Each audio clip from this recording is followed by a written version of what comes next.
Monsieur le Président, Madame la Ministre, Mesdames et Messieurs les rapporteurs, mes chers collègues, la culture fait partie des secteurs les plus fortement touchés par la crise sanitaire, tous les orateurs l'ont rappelé. C'est en effet un véritable baiser de rideau qui s'est abattu sur le monde culturel avec les conséquences économiques que l'on connaît.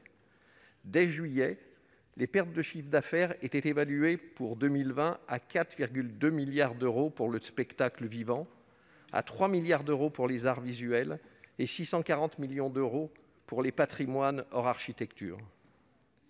Malheureusement, ce n'est probablement qu'un début pour un secteur économique important en temps ordinaire. Il a représenté 2,3% de notre PIB en 2019. Aussi, nous attendons beaucoup de ce budget et toutes les mesures prises en marge de celui-ci dans le cadre des lois de finances rectificatives. Et j'ajouterai, Madame la Ministre, que vous défendiez aussi vos priorités avec énergie et passion.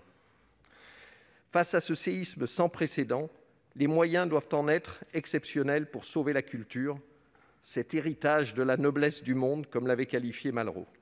Au-delà de ce qui constitue l'empreinte de notre pays, il s'agit bien entendu de conserver les milliers d'emplois directs et indirects du secteur. La seule hausse de 4,65% des moyens initialement prévus en 2021 pour la mission culture n'aurait pas suffi à répondre à l'ampleur du défi. On peut se réjouir qu'elle soit abondée par la mission plan de relance, soit un peu plus de 1 milliard si l'on agrège toutes les dépenses ministérielles et les dépenses fiscales liées à la culture. C'est un effort sans précédent que nous nous apprêtons à voter. Deux axes me semblent importants.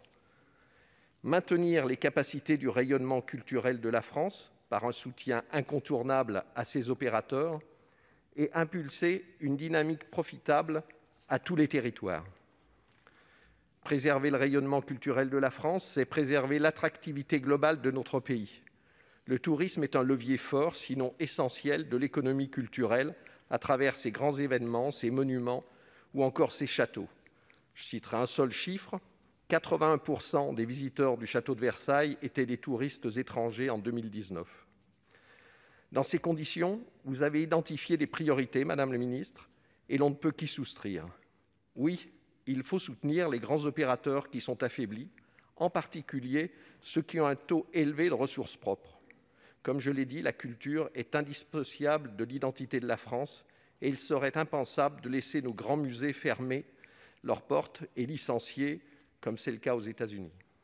Cependant, ce soutien massif ne doit pas reléguer la nécessité de repenser le modèle financier de certains opérateurs pour lesquels la Cour des comptes a émis des observations. Je pense par exemple à l'Opéra de Paris, qui, dans son modèle de financement, n'est pas soutenu par les collectivités locales de sa région, alors que son public est parisien et francilien aux 2/3. C'est une équation qui interroge. Le deuxième axe qui me semble important, c'est la nécessité que l'élan budgétaire profite à tous les territoires. Je pense bien entendu, Madame la Ministre, que vous avez ce principe à l'esprit, mais je souhaitais insister. À l'échelon local, le secteur de la culture irrigue tout un écosystème qui touche de nombreux métiers, allant du commerce à l'artisanat. Nous devons par conséquent être vigilants quant à la répartition équitable des nouveaux moyens. Dans cette perspective, l'augmentation de la dotation de 10 millions d'euros pour les musées territoriaux, de 3 millions pour les archives territoriales ou encore l'élargissement de l'avantage fiscal associé au label de la Fondation du patrimoine en faveur des centres-villes et des centres-bourgs sont de bonnes mesures. La restauration du patrimoine est également encouragée, franchissant pour la première fois le milliard d'euros. S'agissant de ce volet, nous comptons sur le gouvernement pour que soit mise en œuvre la promesse d'au moins une opération par département. Je n'oublie pas non plus la question de la survie des festivals. Les crédits du fonds de soutien aux festivals ont été consommés. La dotation initiale de 10 millions d'euros n'a donc pas suffi.